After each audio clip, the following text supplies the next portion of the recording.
Sir ప్రస్తుతం professor Nageswararao గారి మీద జరుగుతున్నటువంటి దాడిని ఏ విధంగా చూడాలి? భావ ప్రకటన స్వేచ్ఛ లేదు తెలంగాణలో. ఉన్నదున్నట్టు చెప్తే జైల్లో పెట్టే పరిస్థితి ఉన్నది. అందుకని నాగేశ్వరరావు ఉన్నదున్నట్టు చెప్తే ఆయన అరెస్ట్ చేస్తామని చెప్తున్నారు.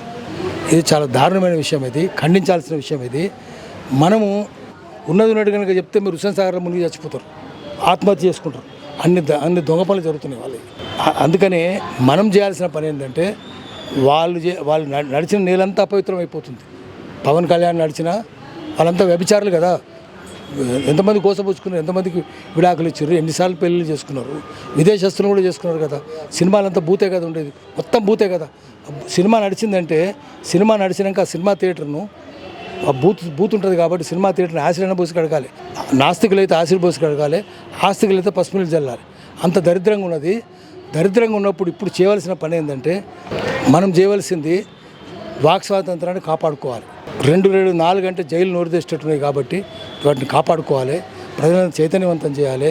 ఇక్కడ తెలంగాణ నుంచి ఆంధ్రాలను అలా తొత్తులను తరిమేయాలి. సార్, అట్లాగే తెలంగాణ ఆత్మగౌరవం కోసమే సాధించుకున్నటువంటి తెలంగాణలో ఇన్ని సంవత్సరాల తర్వాత కూడా, విడిపోయిన తర్వాత కూడా మళ్ళీ ఆత్మగౌరవం మీదే దెబ్బ కొడుతున్నటువంటి సందర్భాలు చూస్తున్నాం. ఇటువంటి విషయాలతో సార్ ఏ విధంగా ఉంటుంది తెలంగాణలో ప్రస్తుతం పరిస్థితి? ఆంధ్రలో పెత్తనం ఇంకా ఉందా, ఎలా ఉంది? తెలంగాణ ఆత్మగౌరవాన్ని కాపాడుకోవాలి. 2 ఉంటాయి: తెలంగాణ అస్తిత్వము, అస్మిత. అస్మిత అంటే ఆత్మగౌరవం. అస్మితను కాపాడుకోవడానికి మనం మళ్ళీ పోరాటాలు చేయాల్సిన అవసరం ఉన్నది.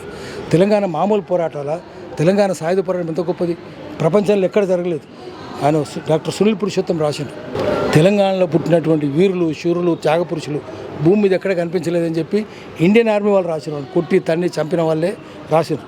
అది పుస్తకం వచ్చింది, ఫ్రమ్ రాజ్ టు రిపబ్లిక్ అని. ఇంత పెద్ద యోధులు ఉన్న తెలంగాణ, ఇంత ఆత్మగౌరవం ఉన్న తెలంగాణలో మళ్ళీ మనం నిజాంని తన్ని ధర్మేసినాం కదా. ఎక్కడ నిజాం ప్రపంచంలో అందరికంటే సంపన్నుడు.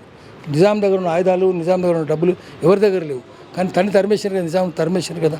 మళ్ళీ ఈయనేం లెక్క, ఇప్పుడున్న మంత్రులు ఏం లెక్క, ముఖ్యమంత్రులు ఏం లెక్క, పవన్ కళ్యాణ్ కాలి గోటు కూడా సరిపడు వాళ్ళకు.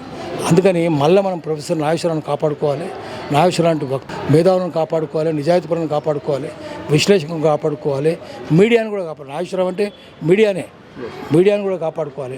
సోషల్ మీడియా లేకపోతే అన్సోషల్ మీడియానే ఉంటుంది, ఆంధ్రలో రాజ్యమే ఉంటుంది. సార్, అట్లాగే తెలంగాణలో ఆంధ్ర నాయకుల యొక్క విగ్రహాలను మళ్ళీ పెట్టడంలో ఉన్నటువంటి ఉద్దేశం కావచ్చు, ఆంతర్యం కావచ్చు, ఎట్లా చూడాలి?